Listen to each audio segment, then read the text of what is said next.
नमस्कार, स्वागत है आप सभी का डीडी न्यूज पर। आप देख रहे हैं मिड डे प्राइम। मैं हूं ऋतु वर्मा। अगले 1 घंटे में हम बात करेंगे देश भर की बड़ी खबरों की। बताएंगे कि दुनिया भर में कौन कौन सी खबरों पर है सबकी नजर, क्या चल रहा है खेल और अर्थ जगत में, और कुछ झलकियां फिल्म, कला और संस्कृति के क्षेत्र से भी। लेकिन सबसे पहले बड़ी खबरें। प्रधानमंत्री नरेंद्र मोदी ने करीब 71,000 युवाओं को सौंपे सरकारी नौकरी के नियुक्ति पत्र। कहा, केंद्रीय सेवाओं में भर्ती प्रक्रिया पहले के मुकाबले ज्यादा पारदर्शी। विकसित भारत में सक्रिय भागीदारी का किया आह्वान। प्रधानमंत्री ने लाभार्थियों से भी किया संवाद।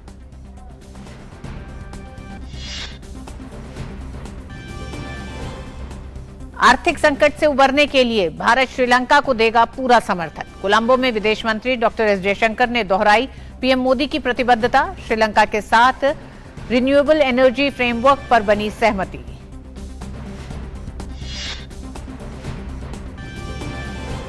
बिहार में जाति पर आधारित जनगणना के खिलाफ दायर याचिकाओं पर सुप्रीम कोर्ट ने सुनवाई से किया इंकार। कहा, याचिकाओं का मकसद प्रचार पाना। याचिकाकर्ताओं को हाईकोर्ट जाने की दी सलाह।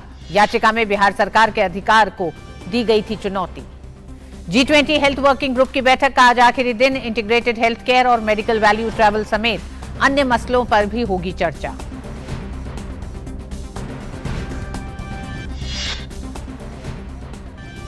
वाराणसी में काल भैरव और काशी विश्वनाथ मंदिर में बीजेपी अध्यक्ष जेपी नड्डा ने की पूजा। कार्यकाल बढ़ने के बाद पहली बार यूपी दौरे पर नड्डा। पार्टी पदाधिकारियों के साथ करेंगे बैठक। गाजीपुर में होगी जनसभा।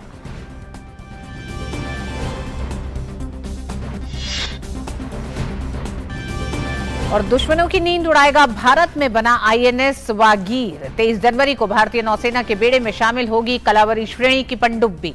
नौसेना अध्यक्ष करेंगे कमीशन।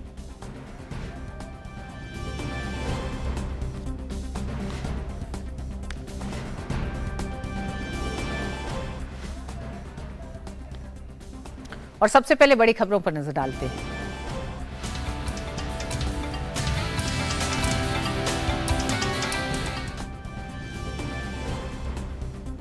प्रधानमंत्री नरेंद्र मोदी ने वीडियो कॉन्फ्रेंसिंग के माध्यम से सरकारी विभागों और संगठनों में भर्ती हुए नवनियुक्तों को 71,000 से ज्यादा नियुक्ति पत्र वितरित किए।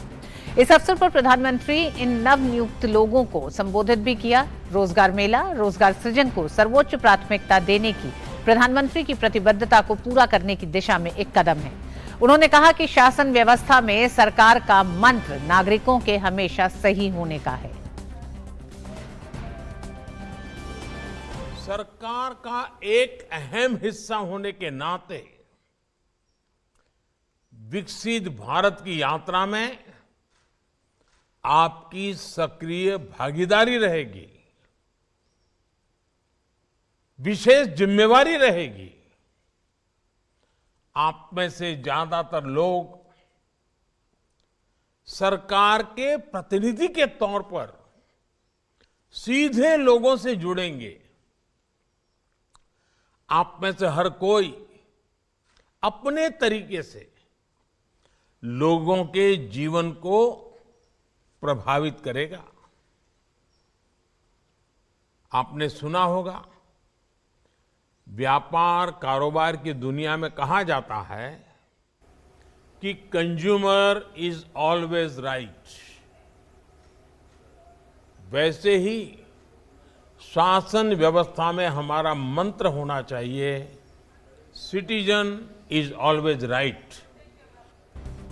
पीएम ने कहा कि आज के समय में भर्ती प्रक्रिया में पारदर्शिता और रफ्तार को देखा जा सकता है। पीएम ने कहा कि पारदर्शी तरीके से भर्ती और पदोन्नति युवाओं में भरोसा जगाती है। ये पारदर्शिता बेहतर तरीके से उन्हें प्रतियोगिता में उतरने के लिए प्रेरित करती है। भर्ती प्रक्रिया में व्यापक बदलाव हुआ है। केंद्रीय सेवाओं में भर्ती प्रक्रिया पहले की तुलना में ज्यादा स्ट्रीमलाइन और टाइम बाउंड हुई है।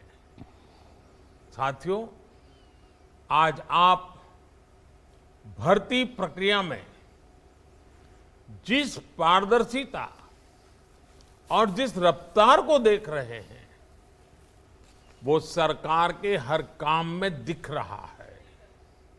प्रधानमंत्री नरेंद्र मोदी ने गुवाहाटी में नर्सिंग ऑफिसर की नौकरी हासिल करने वाली मणिपुर की वाहनेचोंग के साथ संवाद किया। उन्होंने नियुक्ति पत्र के लिए पीएम मोदी के प्रति आभार व्यक्त किया।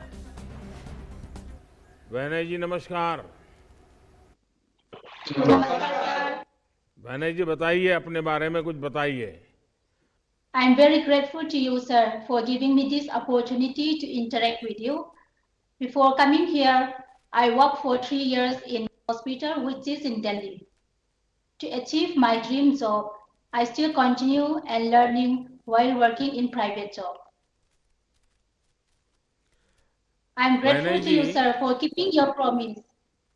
नॉर्थ ईस्ट में नौकरी मिलने की खबर पर आपके परिवार की प्रतिक्रिया क्या रही? Yes, sir. As I am the first government job from my family, this job gave me opportunity to return back to my hometown. It is very helpful. This job meant a lot to me. My family were very happy. I am very happy. North east के युवाओं को ज्यादा से ज्यादा अवसर मिले, इसके लिए हमारी सरकार विशेष प्रयास कर रही है। आप जैसे युवाओं की मुस्कान बताती है कि हम इसमें सफल भी हैं।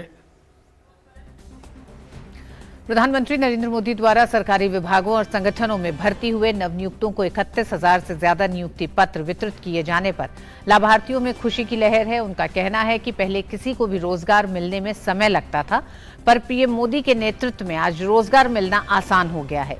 रोजगार मेले से तुरंत नियुक्ति पत्र मिल रहे हैं। लाभार्थियों ने यह भी कहा कि कोरोना की वजह से काफी समय से नौकरियों का मामला लंबित पड़ा था, लेकिन पीएम मोदी की वजह से रोजगार मेले के जरिए लंबित मामलों को भी जल्द हल करके हमें रोजगार मुहैया करवाया गया है। रोजगार मेले की पारदर्शिता के विषय में बताते हुए लाभार्थियों ने कहा कि लिखित परीक्षा और कड़ी मेहनत के बाद हमें ये रोजगार मिला है। इससे हमें बहुत ही जल्दी ये नियुक्ति पत्र हमें मिल गया। मैं सीजीएसटी इंस्पेक्टर नियुक्त हुई हूँ सीबीआईसी डिपार्टमेंट में। मुझे जीएसटी इंस्पेक्टर की पोस्ट मिली है जीएसटी डिपार्टमेंट के अंदर, और मैं ये पोस्ट पाकर बहुत ही गर्व महसूस कर रहा हूँ। ये जो प्रधानमंत्री जी का आत्मनिर्भर भारत है, इसका एक सदस्य बनके मुझे बहुत ही गौरवान्वित महसूस हो रहा है। मुझे अभी जीएसटी इंस्पेक्टर के पद पे मैं चयनित हुआ हूँ, और ये हमारी सीजीएल 19 की भर्ती थी, उसके द्वारा हमारी परीक्षा हुई और उसमें हमारा सिलेक्शन हुआ है। मेहनत तो बहुत की है। सुबह जल्दी उठ के पढ़ाई करते थे, फिर दिन में करते थे, ऐसे बहुत पढ़ाई करनी पड़ती है और लेकिन ये हो जाता है। और आज इतने रोजगार मिल रहे हैं तो उतना भी मुश्किल नहीं है, अगर तैयारी करेंगे तो आराम से हो जाएगा। और मैं सीजीएसटी इंस्पेक्टर हूँ सीबीआईसी डिपार्टमेंट में। सर बहुत टाइम से मेहनत करने के बाद ये जॉब मिली है, क्योंकि कोविड-19 की वजह से हमारा जो प्रोसेस है एग्जामिनेशन प्रोसेस वो बहुत ज़्यादा डिले हो रहा था, पर गवर्नमेंट की ये रोज़गार मेला स्कीम की वजह से ये प्रोसेस बहुत फास्ट हो गया और हमें बहुत जल्दी हमारे अपॉइंटमेंट लेटर्स मिल गए। मुझे as a enforcement officer in EPFO अपने एक लक्ष्य निर्धारित कर लें और लक्ष्य से फिर भटके नहीं, सोशल मीडिया का कम से कम इस्तेमाल करें और जितना भी समय मिलता है उसका पढ़ाई में सदुपयोग करें, सफलता ज़रूर मिलेगी। और लखनऊ से इस खबर पर हमारे साथ जुड़ गए हैं रामेंद्र सिंह। रामेंद्र, हमने देखा कि शिक्षित होने के बाद भी, और मुरारी गुप्ता जुड़ गए हैं जयपुर से, आप दोनों का ही बहुत बहुत स्वागत है। रामेंद्र, हम देखते आए हैं कि शिक्षित होने के बावजूद भी युवाओं को नौकरी नहीं मिलती थी, उन्हें ये नहीं पता था कि कहाँ उन्हें सही आवेदन करना चाहिए, कैसे उन्हें नौकरी मिल सकती है, उस तलाश में वो घूमते रहते थे। रोजगार मेले ने किस तरह से इस समस्या को तो खत्म किया है, लेकिन युवाओं की जो एक बड़ी समस्या थी उसको भी दूर कराए, क्योंकि इसमें एक तरह से नौकरी चाहने वाले अभ्यर्थी उनको भी और साथ ही साथ जो नियोजक हैं वो भी एक ही मंच पे दिखाई देते हैं। देखिए रितु जी, प्रधानमंत्री नरेंद्र मोदी के नेतृत्व में जो सरकार चल रही है और जो वादे उसने युवाओं से किए थे वो वादे पूरे कर रहे हैं। इसलिए कि जो उन्होंने कहा था कि हम युवाओं का भविष्य रखेंगे, युवाओं को नौकरियां देंगे, उस पर पूरी तरीके से खरे उतर रहे हैं। किरण रिजिजू जी से जब हमारी बात हुई तो उन्होंने कहा कि जो चीज़ें थी कोविड के बाद उसको चाहते हुए भी थोड़ा डिले हुआ, लेकिन हम 71,000 पहला जो अभी जनवरी चल रहा और 71,000 लोगों को नियुक्ति दे रहे हैं। दूसरी बात जो प्रधानमंत्री जी ने कही वो बहुत महत्वपूर्ण है। उन्होंने कहा कि सरकार आपकी अपेक्षाओं पर खरी उतरी है और आप सरकार की अपेक्षाओं पर खरे उतरिएगा। उन्होंने कहा कि हमारे लिए जो आने वाली जनता है, जो भारत का नागरिक है, वो बहुत महत्वपूर्ण है। आप सरकारी सेवा में जा रहे हो, अगर प्राइवेट में जाते तो जॉब्स होता, आपको कहा जा रहा है कि ये सेवा है, यानी सेवा की तरीके से आपको कार्य करना, आप सरकार का हिस्सा बनने जा रहे हो।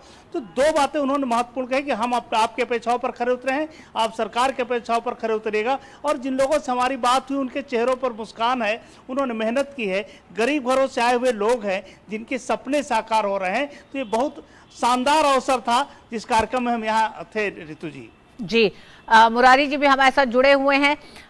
मुरारी, आपसे जानना चाहेंगे कि जयपुर में जो लाभार्थी हैं किन किन विभागों में, और एक तरह से उनका अपना अनुभव क्या कहता है, इस नौकरी से पहले किस तरह से उनकी तलाश रही है? बिल्कुल ऋतु, इससे पहले कि मैं आपके सवाल का जवाब दूं, उससे पहले एक महत्वपूर्ण बात जो यहाँ गजेंद्र सिंह शेखावत केंद्रीय मंत्री उन्होंने उठाई थी कि राजस्थान में पिछले 4 साल से लगातार पेपर लीक हो रहे हैं। लगभग 2 दर्जन से ज़्यादा पेपर लीक हो रहे हैं, जिससे बच्चों में बहुत ज़्यादा निराशा है। इसके देखते हुए जो रोजगार मेला केंद्र सरकार ने लगाया, इसको लेकर विद्यार्थियों में, बच्चों में बहुत उत्साह है, बहुत खुशी है। केंद्रीय मंत्री का कहना था कि लगातार जो 4 साल में पेपर लीक हुए, उससे कहीं ना कहीं एक हतोत्साह के बीच में जो अभी रोजगार मेला लगा है, उससे एक उत्साह यहाँ के बच्चों में है। जहाँ तक आपके सवाल का जवाब है, तो इनकम टैक्स के अलावा बहुत सारे डिपार्टमेंट है जहाँ इन बच्चों की नियुक्ति मिली है। इन जो जिनकी नियुक्ति है, उनसे कई बच्चों से बात हुई, उनका कहना यह था कि सबसे अच्छी बात हुई कि जो प्रक्रिया है वो बहुत साफ सुथरी हुई है, बहुत तेजी से प्रक्रिया हुई है, जिनसे उन्हें समय पर नियुक्ति मिली है। तो निश्चित रूप से बहुत सारे जो स्टूडेंट हैं वो ऐसे थे जिनके घर में कभी कोई गवर्नमेंट जॉब में नहीं था, उन्हें ये पहली बार सरकारी नौकरी मिली है। तो निश्चित रूप से कहीं ना कहीं एक उत्साह, एक प्रोत्साहन उनको मिला है। ऋतु जी, रामेंद्र, अंत में आपसे, उत्तर प्रदेश एक तरह से इसका एक खामियाजा भुगतते रहे हैं उत्तर प्रदेश के युवा कि जब पेपर देते थे तैयारी के साथ, उसके बाद पेपर का लीक हो जाना और फिर रिजल्ट ना आना, फिर उस पेपर में दोबारा से पेपर होना, ये जो पूरी प्रक्रिया से गुजरना पड़ता था उत्तर प्रदेश के नौजवानों को, उसको एक तरह से विराम लगा है। क्या एक ये नई व्यवस्था जो कायम की गई है, ये पिछली किसी सरकारों ने शायद नहीं इस तरह से सोचा था कि कैसे एक ही मंच से उस पारदर्शिता के साथ युवाओं को रोजगार उपलब्ध कराया जाए? देखिए, आज प्रधानमंत्री ने जो जिक्र किया, उन्होंने कहा कि केवल केंद्र सरकार रोजगार मेले का आयोजन नहीं कर रहा है, कई राज्य सरकारें भी कर रहे हैं। उन्होंने मध्य प्रदेश का जिक्र किया, असम का जिक्र किया, उत्तर प्रदेश का जिक्र किया, उत्तराखंड का जिक्र किया, और कहा राज्य सरकारें अपने स्तर पर भी लोगों को रोजगार का अवसर और सरकारी सेवा में आने का अवसर दे रही। उन्होंने ये कहा कि जो ये इस तरीके का आयोजन है, इनमें पारदर्शिता रहती है, भ्रष्टाचार नहीं है। जिन लोगों ने तैयारी की, उनकी योग्यता का प्रतिफल मिल रहा है। तो उत्तर प्रदेश भी पिछली सरकारों के अपेक्षा इस सरकार में ऊपर आ गया है।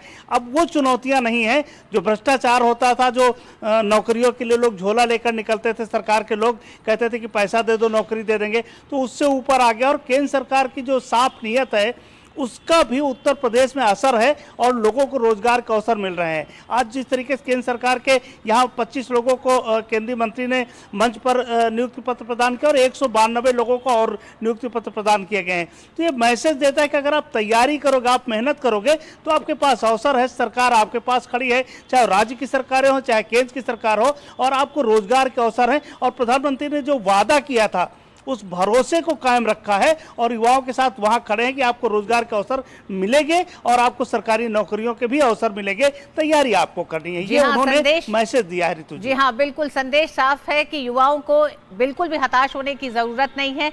सरकार ने लक्ष्य रखा है कि 2023 दिसंबर तक 10 लाख नौकरियां सरकारी विभागों में मिलेंगी युवाओं को, तो उसकी तैयारी जारी रखें और निराश होने की जरूरत नहीं है कि एक माहौल जो है कि बेरोजगारी है और रोजगार उपलब्ध नहीं होगा युवाओं को। बहुत बहुत धन्यवाद आप दोनों का भी इस पूरी चर्चा के लिए। और आइए बात अब ताजा खबर की।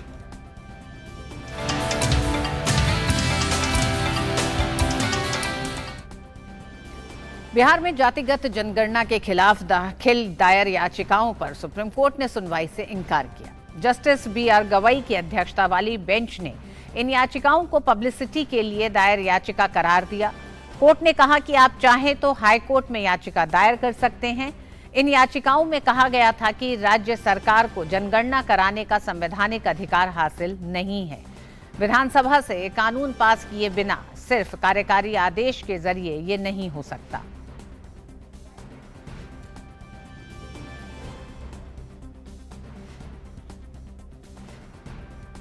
विकास, सबसे पहले तो हम ये जानना चाहेंगे कि सुप्रीम कोर्ट ने अपने जब खारिज की है इस याचिका को, तो इसके साथ और किन बातों को सामने रखा है? जी, तो इसमें सुप्रीम कोर्ट इस याचिका की मेरिट्स पर नहीं गया, पूरी तरह से कोई बहुत विस्तृत सुनवाई नहीं की। कोर्ट ने शुरुआत में ही कुछ एक सवाल रखे याचिकाकर्ता के सामने और ये कहा कि अगर स्टेट इस तरह का डेटा इकट्ठा नहीं करेगी तो जो अक्सर इस तरह के जो मामले आते हैं जिनमें आरक्षण को लेकर के कोर्ट्स भी कहते हैं कि आपने ये ओबीसी आरक्षण किस आधार पर दिया है, आबादी के आंकड़े कहाँ हैं, क्वांटिफाइबल डाटा कहाँ है। तो ये जो सवाल उठते हैं इनके जवाब के लिए अगर राज्य सरकार इस तरह की एक्सरसाइज नहीं करेगी तो ये कैसे आरक्षण दे पाएगी, एक कोर्ट की टिप्पणी ये थी। दूसरा, कोर्ट को याचिका में कुछ चीजों पर, हालांकि कोर्ट ने खुलकर ये बात नहीं की, लेकिन ऐसा लगता है कि याचिका के कंटेंट को लेकर के भी कोर्ट खुश नहीं था और इसीलिए ये टिप्पणी आई कि जो पिटीशन है वो ऐसा लगता है कि पब्लिसिटी के लिए दायर की गई है। और कोर्ट इसके अलावा याचिकाकर्ता कुछ और जो बातें उठा रहे थे कि इससे पहले 2011 में भी एक सेंसस हुआ है, कास्ट बेस्ड सेंसस, उसके डेटा को लेकर के क्या कार्रवाई की गई है, क्या उसको पब्लिक क्यों नहीं किया जा रहा है, उसी को आधार क्यों नहीं बना लेती राज्य सरकार, इस तरह की जो बातें थी उस पर कोर्ट ने कहा कि ये सारी बातें जो आप उठाना चाहते हैं सुप्रीम कोर्ट से बेहतर है कि आप हाई कोर्ट जाएं और वहां जाकर के अपनी इन बातों को रखें। लेकिन फिलहाल याचिका जिस स्वरूप में है और जो मांगे यहाँ पर रखी गई हैं इन याचिकाओं में, उनको सुप्रीम कोर्ट एंटरटेन करने लायक नहीं मानता और यही कहते हुए कोर्ट ने 2 याचिकाएं थी जिन पर सुनवाई से इनकार कर दिया और दोनों याचिकाकर्ताओं को ये लिबर्टी दी कि अगर वो चाहें तो जाकर के पटना हाई कोर्ट में जाकर के इसको नए सिरे से वहां उठा सकते हैं और अपनी बातें रख सकते हैं। बहुत बहुत धन्यवाद विकास इस पूरी जानकारी के लिए। विदेश मंत्री डॉक्टर एस जयशंकर श्रीलंका के दौरे पर हैं। विदेश मंत्री ने आज कोलंबो में अपने श्रीलंकाई समकक्ष अली साबरी के साथ संयुक्त प्रेस वार्ता की। डॉक्टर एस जयशंकर ने आर्थिक संकट से उबरने के लिए श्रीलंका को भारत के अटूट समर्थन की पुष्टि की। भारत को एक विश्वसनीय मित्र और पड़ोसी बताते हुए डॉक्टर जयशंकर ने श्रीलंका के साथ खड़े रहने की पीएम मोदी की प्रतिबद्धता को दोहराया। I would like to underline that India is a reliable neighbor, a trustworthy partner, one who is prepared to go the extra mile when Sri Lanka feels the need. My presence here today is a statement about Prime Minister Modi's commitment to neighborhood first. We will stand by Sri Lanka in this hour of need and are confident that Sri Lanka will overcome the challenges that it currently faces. और इसके अलावा विदेश मंत्री ने बताया कि कोलंबो आने का उनका प्राथमिक उद्देश्य इन कठिन क्षणों में श्रीलंका के साथ भारत की एकजुटता व्यक्त करना है।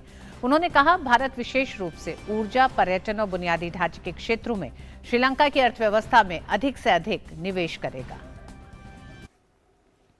India decided not to wait on others, but to do what we believe is right. We extended financing assurances to the IMF to clear the way for Sri Lanka to move forward. Our expectation is that this will not only strengthen Sri Lanka's position, but ensure that all bilateral creditors are dealt with equally. While doing that, we also know that Sri Lanka's pathway is one of a strong economic recovery propelled by greater investments. Here too, I have a clear message that I will be sharing with the business community.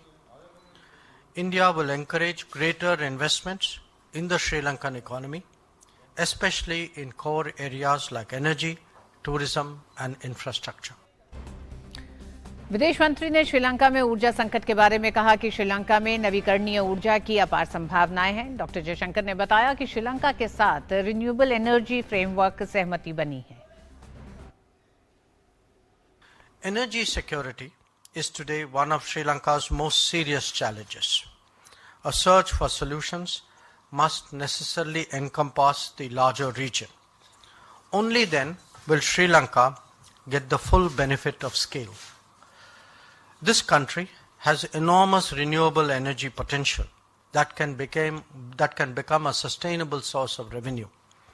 It has the capability as well for Trincomalee to emerge as an energy hub. In its support for Sri Lanka, India is prepared to be a reliable partner on such initiatives. We have today agreed in principle on a renewable energy framework that would take this cooperation forward. Sri Lanka के साथ मजबूती के साथ खड़े होने पर श्रीलंका के विदेश मंत्री अली साबरी ने भारत का आभार जताया है। It is no exaggeration to say that it was for the most part due to the enormous support amounting to $4 billion worth of credit line provided by India for the import of essential goods as well as other in-kind humanitarian assistance that we were able to regain some measure of economic and financial stability. For this, on behalf of the President Ranil Wickremesinghe and the government and the people of Sri Lanka, I convey our profound gratitude to Prime Minister Narendra Modi, the Indian government, to you, Dr. Jaishankar, and the people of India. Sri Lanka के विदेश मंत्री अली साबरी ने कहा कि भारत से मिली सहायता के कारण हम वित्तीय स्थिरता के कुछ उपाय हासिल करने में सक्षम रहे। Relationship between Sri Lanka and India are based on cultural and historical links, shared values, and growing economic connection. It is widely accepted that India will be soon, or otherwise already, is one of the largest and fastest growing economies. India's largest source of tourists to Sri Lanka. We believe that India's growth will be beneficial to the region as well as to Sri Lanka. और अहमद मोइन फारूकी हमारे साथ जुड़ गए हैं कोलंबो से।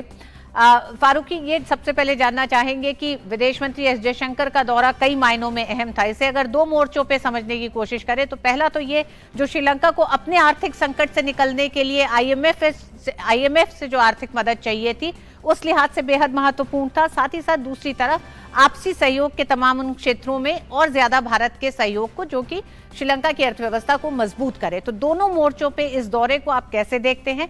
किस तरह से भारत श्रीलंका के बीच के सहयोग को श्रीलंका की अर्थव्यवस्था को मजबूत करने में मदद मिलेगी और आईएमएफ वाले जो हिस्सा है उस फ्रंट पे भी भारत का ये जयशंकर का ये दौरा किस तरह से उस तरफ श्रीलंका को आगे बढ़ने में अब मदद करेगा? रितु, मैं पहली बात धन्यवाद करना चाहता हूँ। यहाँ पर पहली चीज हमें ये समझनी है कि श्रीलंका की जो परिस्थिति थी, जिस आर्थिक संकट से वो गुजर रहा था, उसमें भारत अकेला एक देश था जिसने $4 अरब डॉलर तक की सहायता श्रीलंका को मुहैया करवाई थी पिछले साल। इसके बाद इसके अलावा जब आईएमएफ से स्टाफ लेवल एग्रीमेंट पिछले साल के सितंबर में जब फाइनल हुआ था, तब ये एक रिक्वायरमेंट था, ये एक जरूरी आवश्यकता थी तब कि सारे जो क्रेडिटर नेशन है, जो लेनदार नेशन है, उनकी तरफ से एक अश्योरेंस दे दिया जाए कि डेट को रिस्ट्रक्चर कर दिया जाएगा, पुनर्गठित कर दिया जाएगा। जबकि कोई और देश सामने नहीं आया। भारत आज पहला देश बन चुका है जिसने श्रीलंका के डेट को उसके पुनर्गठन करने का अनाउंसमेंट कर दिया आज। तो पहला तो ये मुद्दा अलग हो गया कि भारत ने जिस हिसाब से साझेदारी निभाई है, जिस हिसाब से एक भरोसेमंद पार्टनर के रूप में साथ खड़ा रहा श्रीलंका के साथ, वो एक अहम मुद्दा हो गया। दूसरा ये था कि जो मौजूदा जो साझेदारी है उसको और मजबूत करते हुए विदेश मंत्री ने जो अहम चीज बताई है कि इन्वेस्टमेंट्स के ऊपर ज्यादा ध्यान दिया जाएगा। ऊर्जा का क्षेत्र हुआ या फिर पर्यटन का क्षेत्र हुआ या फिर बुनियादी ढांचे को और बेहतर करने की बात थी। इन सब चीजों में और ज्यादा भारत की तरफ से निवेश होगा, इस बात को भी ज्यादा से ज्यादा दोहराने की कोशिश की गई थी। जी फारूकी, जिस तरह से आपने बताया तो भारत लगातार जिस तरह का सहयोग भारत ने एक नेबरहुड फर्स्ट की जो पॉलिसी है उस पर आगे बढ़ते हुए श्रीलंका को न सिर्फ सहयोग का हाथ बढ़ाया बल्कि एक ऐसे आर्थिक संकट के वक्त में जब श्रीलंका तमाम उन देशों को देख रहा था जो अक्सर सहयोग की बात करते हैं, श्रीलंका की जमीन से भी जयशंकर ने एक साफ मैसेज दिया है कि भारत किसी और का इंतजार नहीं कर रहा है। भारत ने अपने एक मित्र होने का एक तरह से उस रिस्पॉन्सिबिलिटी को बनाते हुए आगे बढ़ते हुए श्रीलंका के सहयोग के लिए हाथ बढ़ाया। बिल्कुल। और इसके साथ साथ ये भी उन्होंने कहा है कि जो भारत की नेबरहुड फर्स्ट पॉलिसी थी, उसके अंतर्गत भारत ने जिस हिसाब से आगे बढ़ते हुए जो कदम लिया था और इंतजार नहीं कर रहा था किसी और देश का आगे आने तक, ये भी एक काफी महत्वपूर्ण चीज होती है। दिखाता है कि भारत काफी हद तक अपने पार्टनर्स के साथ खड़ा रहेगा। बहुत बहुत धन्यवाद फारूकी इस पूरी जानकारी के लिए। और मिड डे प्राइम में यह वक्त एक छोटे से ब्रेक का, आप देखते रहिए डीडी न्यूज। परीक्षा यानी रिजल्ट, एडमिशन, करियर और सक्सेस का प्रेशर, इस स्ट्रेस को मैनेज करने क्यों ना ले प्रधानमंत्री नरेंद्र मोदी जी से मोटिवेशन। अगर आपको फोकस करना है तो पहले डीप फोकस होना सीख लीजिए। सिर्फ परीक्षा के अंक ही जिंदगी नहीं है। हर साल की तरह इस साल भी प्रधानमंत्री जी करेंगे विद्यार्थियों से सीधा संवाद और बढ़ाएंगे एग्जाम वॉरियर्स का हौसला। परीक्षा पे चर्चा 2023 देखिए डीडी न्यूज और सभी सोशल मीडिया प्लेटफॉर्म्स पर 27 जनवरी सुबह 11 बजे से।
अब नजर डालते हैं अन्य राष्ट्रीय खबरों पर।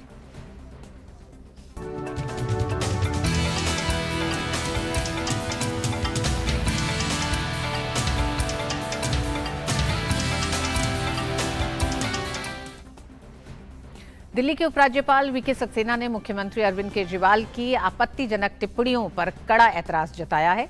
उपराज्यपाल वीके सक्सेना ने अरविंद केजरीवाल को पत्र लिखकर कहा कि पिछले कुछ दिनों में मेरे बारे में दिए गए आपके बयान गंभीर और अपमानजनक हैं। उपराज्यपाल ने मुख्यमंत्री केजरीवाल के शिक्षा के दावों पर सवाल उठाते हुए कहा कि उपराज्यपाल ने यह भी कहा कि 16 जनवरी को मुख्यमंत्री विधानसभा छोड़ राज निवास के बाहर मुझसे मिलने के लिए प्रोटेस्ट करने पहुंच गए थे। ये मुझे मीडिया से पता चला। मैंने आपको और उप मुख्यमंत्री को मिलने के लिए बुलाया था और मुझे आपको लंच कराने में खुशी होती, लेकिन आप मुझसे नहीं मिले और आपकी तरफ से कहा गया कि सभी विधायकों के साथ मिलेंगे। आप भी इस बात को मानेंगे कि इतने शॉर्ट नोटिस पर 70-80 लोगों से एक साथ मिलना संभव नहीं था और इससे कोई मसला भी हल नहीं होता। दुर्भाग्यवश आप पॉलिटिकल पोस्चरिंग करते रहे और आपने ये कहा कि एलजी ने हमसे मिलने से मना कर दिया। उपराज्यपाल ने आगे कहा कि मैं इस बात से चकित था कि शहर इतने सारे विकास संबंधित मुद्दों से घिरा हुआ है और आपको मार्च और प्रोटेस्ट के लिए समय मिल गया। उपराज्यपाल ने अपनी चिट्ठी में कहा है कि दिल्ली सरकार के स्कूलों में अटेंडेंस कम हो रही है और छात्रों का एनरोलमेंट भी कम हुआ है।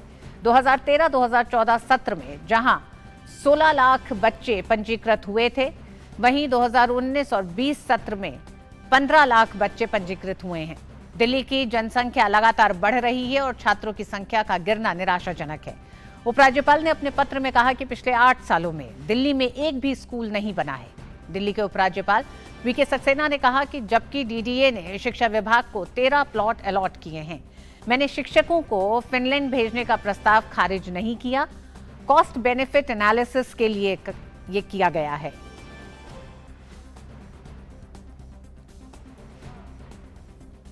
भारतीय जनता पार्टी के राष्ट्रीय अध्यक्ष अपना कार्यकाल बढ़ाने के बाद पहली बार उत्तर प्रदेश के दौरे पर हैं। आज वाराणसी में जेपी नड्डा ने मुख्यमंत्री योगी आदित्यनाथ के साथ काल भैरव मंदिर और काशी विश्वनाथ मंदिर में पूजा अर्चना की। नड्डा आज गाजीपुर में हुए जनसभा भी करेंगे। संगठन की मजबूती के लिहाज से पार्टी पदाधिकारियों और कार्यकर्ताओं के साथ बैठक भी एक होगी।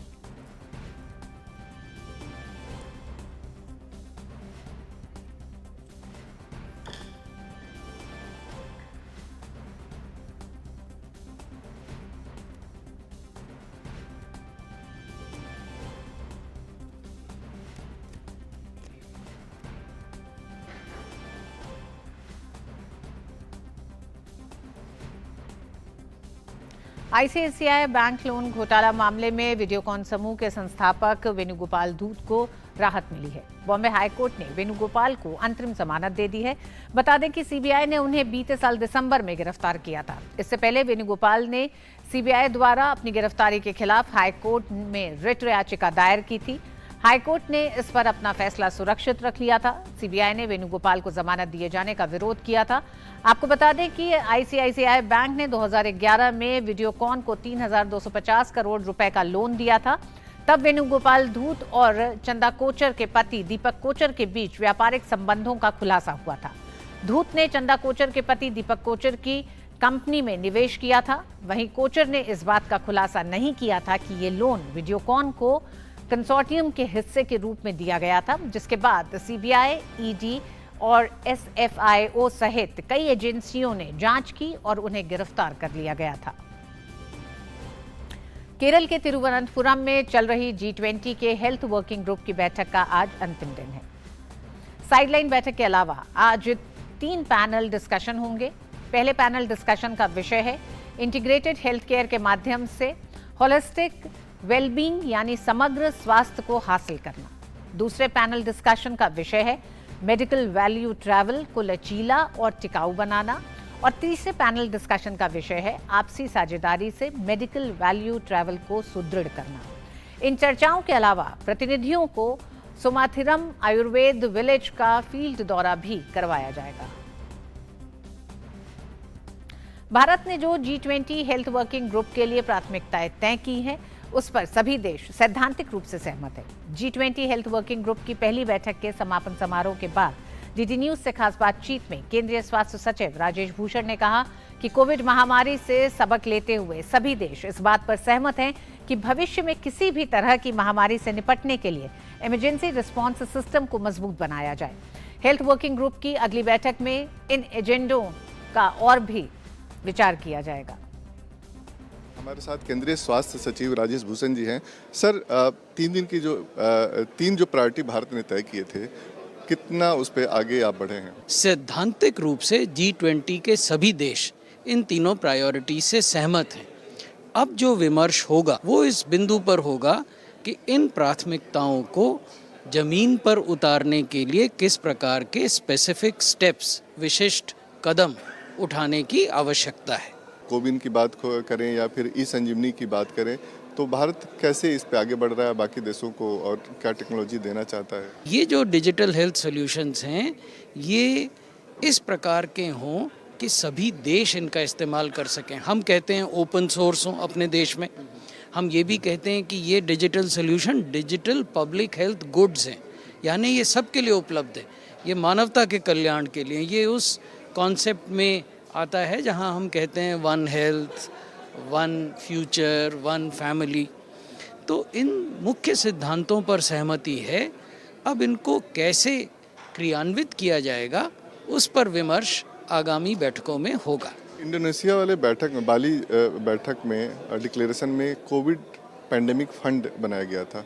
उसको लेकर के कैसे उसका उपयोग हो, क्या उसका रोड मैप होगा? हमने ये सुझाव रखा कि जो फ्रेगमेंटेड ग्लोबल हेल्थ आर्किटेक्चर है उसको एक समन्वित आर्किटेक्चर के रूप में कैसे बनाएं ताकि हमारे रिस्पांस किसी भी पेंडेमिक में भविष्य में आने वालों में कैसे समय पर हो सकें, कैसे हम अधिक एजाइल हों, तेज़ी से रिस्पांस हो, जहां ज़रूरत है वहां रिस्पांस हो।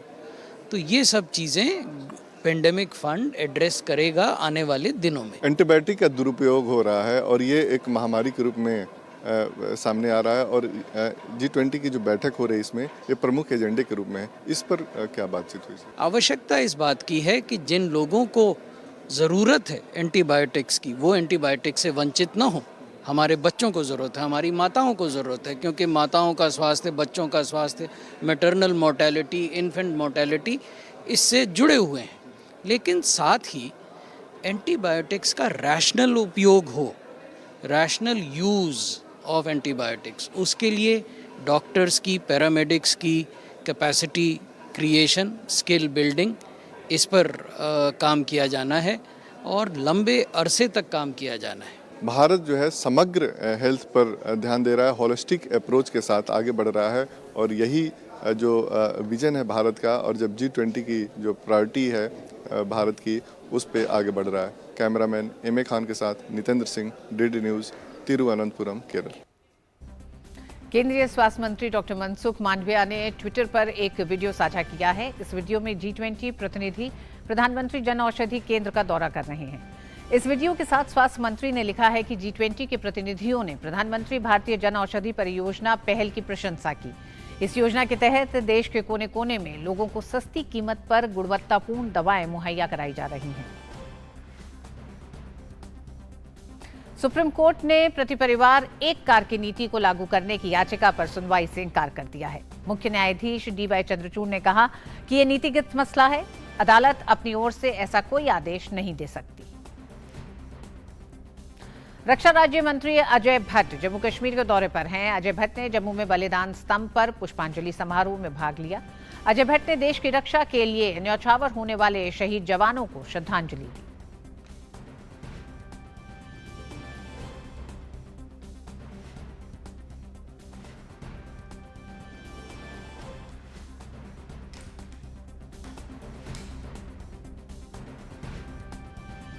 जम्मू कश्मीर के पुंछ में गणतंत्र दिवस से पहले सुरक्षा व्यवस्था बढ़ा दी गई है। पुलिस बलों द्वारा पूरे इलाके में कड़ी निगरानी की जा रही है।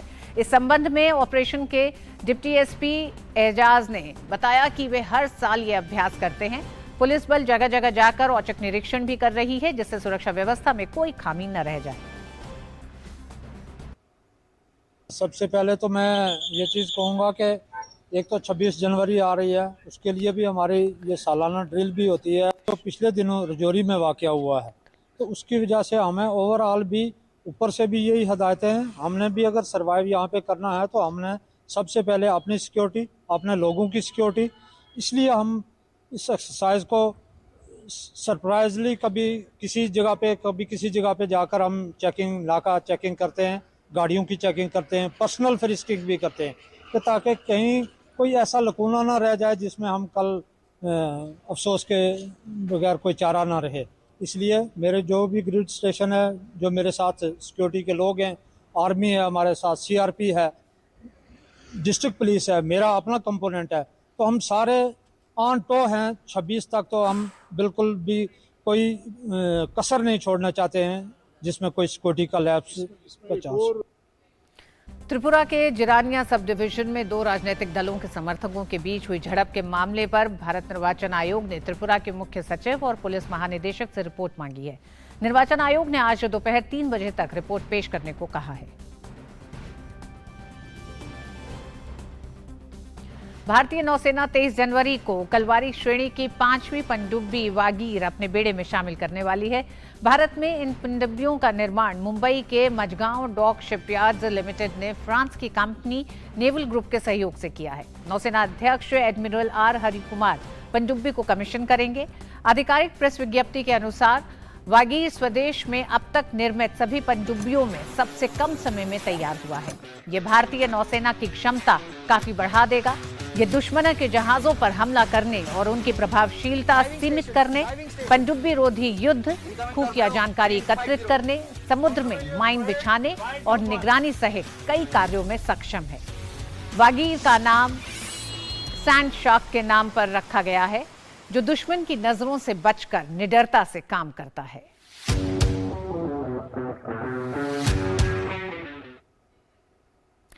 प्रयागराज के माघ मेले में निगरानी को बढ़ाने के लिए पुलिस शरीर पर पहने जाने वाले कैमरे का इस्तेमाल कर रही है। माघ मेले में चप्पे चप्पे पर नजर रखने के लिए 200 से अधिक कैमरे पहने पुलिस वाले घूम रहे हैं। मेला क्षेत्र में सुरक्षा व्यवस्था के पुख्ता इंतजाम किए गए हैं, जिससे आपराधिक आतंकवादी गतिविधियों को रोका जा सके। साथ ही मेले में भीड़ को भी नियंत्रित किया जा सके। वरिष्ठ पुलिस अधीक्षक राजीव नारायण मिश्रा ने कहा कि मेले में सीसीटीवी और ड्रोन कैमरों के अलावा बॉडी वॉर्न कैमरों को जरूरी स्थानों पर लगाया है, जिसका उद्देश्य मेले में निगरानी को बढ़ाना है। पुलिस कर्मियों को बॉडी वॉर्न कैमरे के संबंध में प्रशिक्षण दिया गया है। जो बॉडी वॉर्न कैमरे हम लोगों ने माघ मेले क्षेत्र में व्यवस्थापित किए हैं, इसकी संख्या 80 है और इसकी जो रेंज है वो लगभग 30 से 35 मीटर की होती है। फीड इसका लगातार, इससे हम लोग स्टिल फोटोग्राफी भी कर सकते हैं और वीडियो रिकॉर्डिंग भी करके इंटीग्रेटेड कमांड सेंटर को हम लोग इसका फीड दे सकते हैं। इसको हम लोगों ने इस प्रमुखता जो हमारे प्रवेश द्वार हैं, 16 प्रवेश द्वार हैं, वहाँ पर व्यवस्थापन किया है। जो पार्किंग स्थल है वहाँ पर इसका व्यवस्थापन किया है। जो वाइटल इंस्टॉलेशन है, जहाँ पर सुरक्षा की आवश्यकता हम लोगों को अधिक महसूस होती है, वहाँ पर इसका व्यवस्थापन किया है। जो स्नान घाट है, जो उसका सर्कुलेटिंग एरिया है, स्नान घाटों से दूर सर्कुलेटिंग एरिया में भी इसका व्यवस्थापन हम लोगों ने किया है। और आइए अब देखते हैं कुछ खबरें अर्थ जगत से जुड़ी हुई।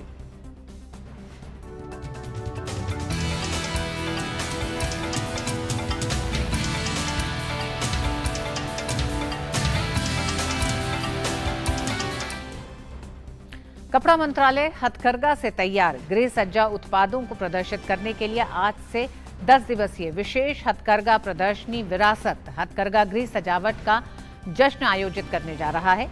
विशेष हथकरघा प्रदर्शनी का आयोजन नई दिल्ली स्थित हथकरघा हाट में किया जा रहा है। इस बीच लगभग 1 महीने तक चलने वाली विशेष हथकरघा साड़ी प्रदर्शनी विरासत भारत की 75 हाथ से बुनी साड़ियों का उत्सव बीते मंगलवार को संपन्न हुआ। कपड़ा मंत्रालय ने प्रदर्शनी का आयोजन किया, जिसमें देश के विभिन्न हिस्सों के 160 प्रतिभागियों ने साड़ियों की प्रसिद्ध हाथ से बनी किस्मों का प्रदर्शन किया।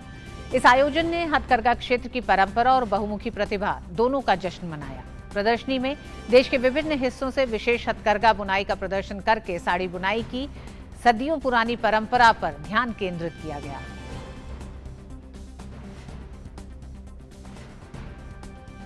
भारतीय चीनी क्षेत्र के लिए साल 2021-22 एक ऐतिहासिक सत्र साबित हुआ है। आइए देखते हैं क्यों। 2021-22 में भारत दुनिया का सबसे बड़ा चीनी उत्पादक और उपभोक्ता के साथ साथ ब्राजील के बाद दुनिया में चीनी का दूसरा सबसे बड़ा निर्यातक बनकर उभरा है। इस सत्र के दौरान गन्ना उत्पादन, चीनी निर्यात, गन्ना खरीद, गन्ना बकाया भुगतान और इथेनॉल उत्पादन के सभी रिकॉर्ड टूट गए थे। सत्र के दौरान देश में 5,000 लाख मीट्रिक टन से ज्यादा गन्ने की रिकॉर्ड पैदावार हुई, जिसमें से लगभग 3,574 LMT गन्ने की चीनी मिलों में पिराई हुई।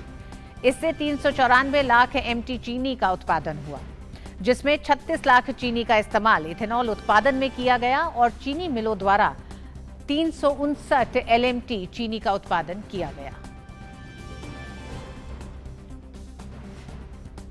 ट्राई ने भारत में समुद्र के नीचे केबल बिछाने के लिए लाइसेंस देने के प्रारूप और नियामक प्रणाली विषयक परामर्श प्रपत्र पर टिप्पणियां प्राप्त करने की अंतिम तिथि बढ़ा दी है।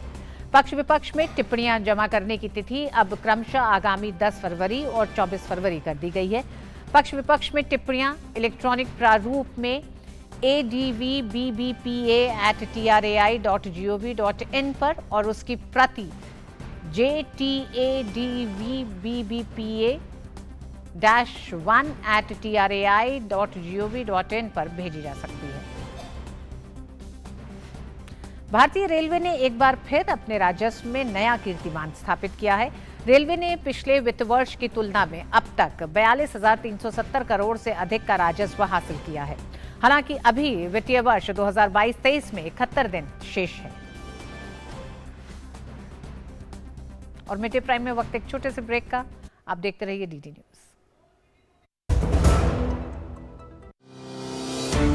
परीक्षा यानी रिजल्ट, एडमिशन, करियर और सक्सेस का प्रेशर, इस स्ट्रेस को मैनेज करने क्यों ना ले प्रधानमंत्री नरेंद्र मोदी जी से मोटिवेशन। अगर आपको फोकस करना है तो पहले डी फोकस होना सीख लीजिए। सिर्फ परीक्षा के अंक ही जिंदगी नहीं है। हर साल की तरह इस साल भी प्रधानमंत्री जी करेंगे विद्यार्थियों से सीधा संवाद और बढ़ाएंगे एग्जाम वॉरियर्स का हौसला। परीक्षा पे चर्चा 2023 देखिए डीडी न्यूज और सभी सोशल मीडिया प्लेटफॉर्म्स पर 27 जनवरी सुबह 11 बजे से। और आइए अब देखते हैं खेल जगत की खबरें।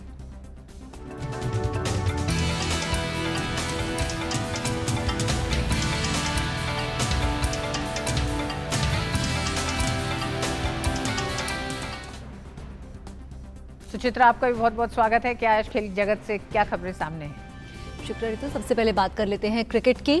भारत और न्यूजीलैंड के बीच 3 मैच की वनडे सीरीज का दूसरा मुकाबला शनिवार को रायपुर में खेला जाएगा।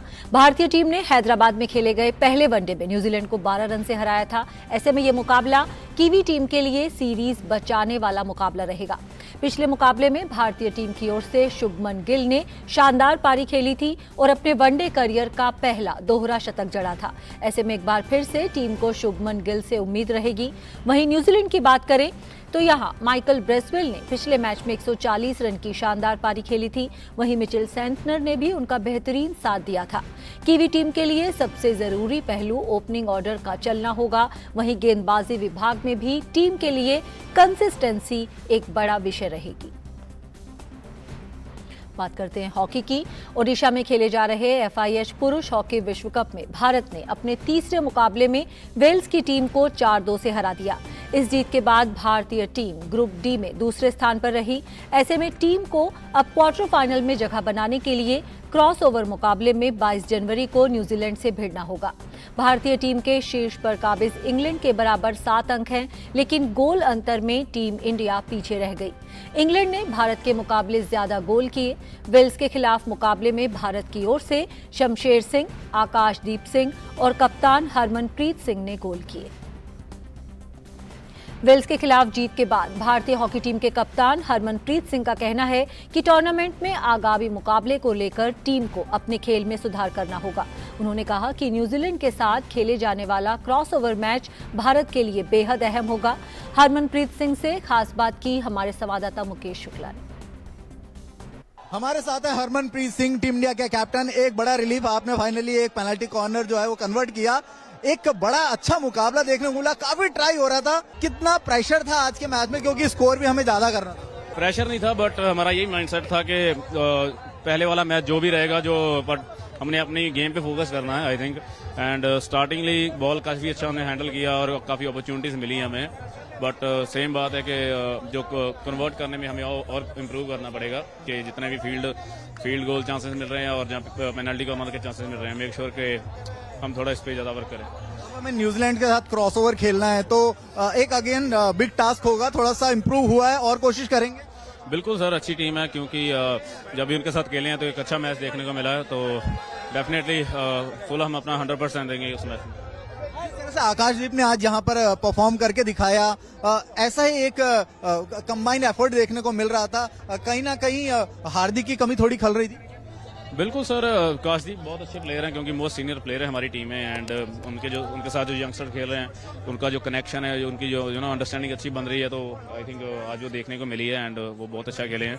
ऑफ कोर्स हार्दिक अच्छे प्लेयर हैं and I think game part of the game होता है। जो अगर कुछ भी इंजरी होती है तो हम एक प्लेयर को ज्यादा नहीं सोच सकते, but is a good player. So जो नेक्स्ट मैच रहेगा तो डिसाइडेड मैच रहेगा हमारा। कैसे न्यूजीलैंड के साथ स्पेशल स्ट्रैटेजी होगी, यहाँ मौका अब नहीं मिलेगा हमें करेक्शन। डेफिनेटली, बिल्कुल। एक एक्चुअली मैं बोलूँगा कि टूर्नामेंट हमारा वहीं से स्टार्ट होगा। तो हमारे पास जितना भी टाइम है, हमें पता है हमने किस पे वर्क करना है और मेक श्योर कि हम अच्छा वर्क करें इस चीज़ पे और न्यूजीलैंड के साथ हम अच्छा खेलें। फुटबॉल के दिग्गज खिलाड़ी रोनाल्डो ने फीफा वर्ल्ड कप के बाद एक बार फिर अपना जलवा दिखाया। गुरुवार को क्रिस्टियानो रोनाल्डो ने अल नस्र के साथ करार पर हस्ताक्षर करने के बाद सऊदी अरब में अपना पहला मैच खेला। पीएसजी के खिलाफ खेले गए इस मुकाबले में हालांकि पीएसजी की टीम ने मैच को 5-4 के अंतर से अपने नाम किया, लेकिन इस बड़े मुकाबले में दोनों ही क्लब्स के दिग्गज खिलाड़ियों का दबदबा देखने को मिला, जहां दोनों ओर से दनादन गोल दागे गए। इस मैच में जहां एक ओर पीएसजी के स्टार खिलाड़ी लायनल मेसी और किलियन एम्बापे ने गोल किए, वहीं अल नस्र की ओर से अपना पहला मुकाबला खेल रहे क्रिस्टियानो रोनाल्डो ने 2 गोल किए। गौरतलब है कि पुर्तगाल के स्टार खिलाड़ी क्रिस्टियानो रोनाल्डो ने हाल ही में सऊदी अरब के क्लब अल नस्र को ज्वाइन किया है। तो ये थी इस वक्त की खेल जगत से जुड़ी कुछ प्रमुख खबरें। वापस चलते हैं ऋतु के पास। सुचित्रा, बहुत बहुत धन्यवाद इन तमाम खबरों के लिए। और आइए अब बात उन खबरों की जो दुनिया भर में सुर्खियों में छाई हुई हैं।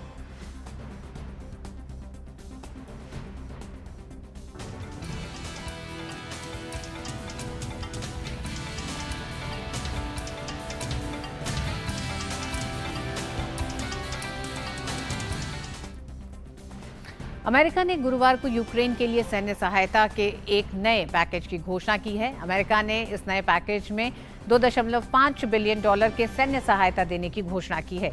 इसमें सैकड़ों बख्तरबंद वाहन और यूक्रेन की वायु रक्षा के लिए समर्थन शामिल है। अमेरिकी रक्षा विभाग के अनुसार इस नवीनतम सहायता में 59 ब्रैडली लड़ाकू वाहन और 90 स्ट्राइकर बख्तरबंद कार्मिक वाहक शामिल हैं। यूक्रेन को मिले इस नए पैकेज से युद्ध में काफी मदद मिलेगी। रक्षा विभाग ने कहा कि नवीनतम सहायता में high mobility artillery rocket systems के लिए अतिरिक्त गोला बारूद, 8 Avenger air defence system, 10,000 artillery round और लगभग 2,000 एंटी आर्मर रॉकेट शामिल हैं। गौरतलब है कि पिछले साल फरवरी में रूस के आक्रमण के बाद से अमेरिका ने कुल मिलाकर यूक्रेन को सुरक्षा सहायता में $26.7 बिलियन से अधिक की प्रतिबद्धता जताई है। यूक्रेन को मिलने वाले वैश्विक सहायता में अमेरिका और ब्रिटेन लगातार मदद कर रहे हैं।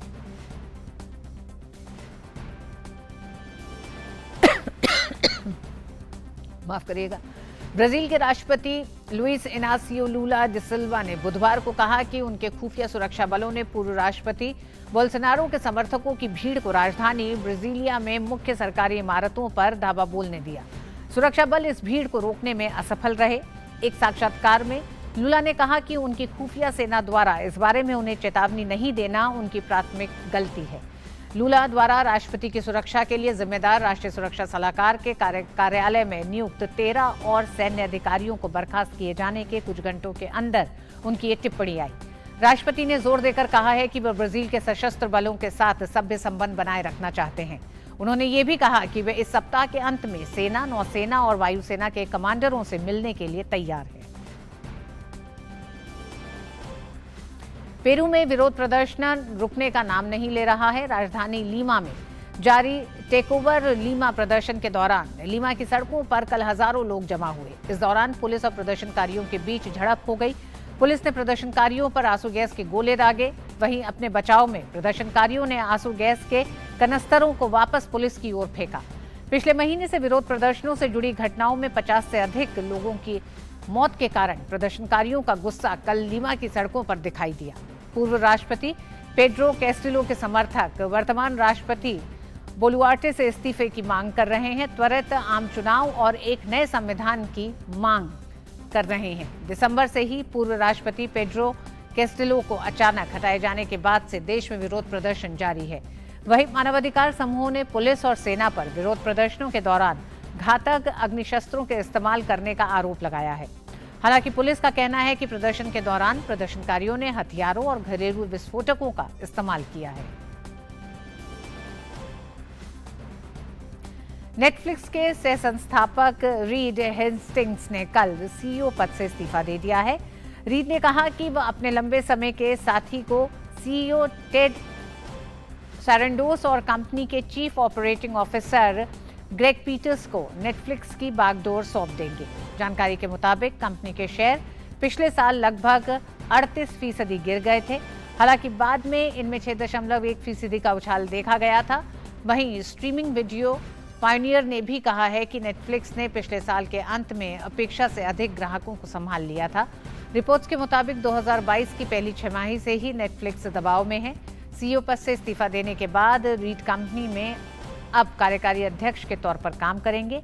वहीं टेड सैरेंडोस और ग्रेग पीटर्स मुख्य कार्यकारी अधिकारी का पद को संभालेंगे। नेटफ्लिक्स में ये बदलाव तुरंत प्रभावी होंगे। दरअसल कंपनी के लिए चुनौतीपूर्ण समय के बीच जुलाई 2020 में पीटर्स और सैरेंडोस को प्रमोशन दिया गया था। सर्बिया के दक्षिणी भागों में इन दिनों भारी बारिश हो रही है। भारी बारिश के कारण कई नदियां उफान पर है। वहीं नोवी पजार में कल 2 व्यक्ति बाढ़ में बह गए। सीसीटीवी फुटेज में एक व्यक्ति को रस्का नदी में गिरते हुए देखा गया। इस दौरान एक अन्य व्यक्ति जो उस व्यक्ति को बचाने की कोशिश कर रहा था वह भी बाढ़ की चपेट में आ गया। दोनों व्यक्तियों की तलाश की जा रही है। नदियों में उफान के कारण कई जगहों में पानी भर गया है, जिससे जनजीवन अस्त व्यस्त हो गया है। वहीं स्थानीय मौसम विभाग ने जानकारी दी है कि अगले कुछ दिनों में और बारिश होने की आशंका है। कोसोवो के उत्तरी और पश्चिमी क्षेत्र भारी बारिश के कारण बाढ़ की चपेट में है। बारिश के कारण नदियों का जलस्तर भी बढ़ा हुआ है। बाढ़ के कारण लोगों के घर, सड़कें और खेत जलमग्न हो गए हैं। साथ ही कई शहरों को पेयजल आपूर्ति में भी कमी का सामना करना पड़ रहा है। भारी बारिश के जल शोधन करने वाली फैक्ट्रियां भी दूषित हो गई हैं, जिससे कुछ इलाकों में पीने के पानी में कटौती करनी पड़ रही है। कोसोवो के मौसम विभाग के अनुसार आने वाले दिनों में बाढ़ की स्थिति में और बढ़ोतरी की आशंका है। और मिड डे प्राइम में आज बस इतना ही। पूरी टीम को दीजिए अनुमति। नमस्कार।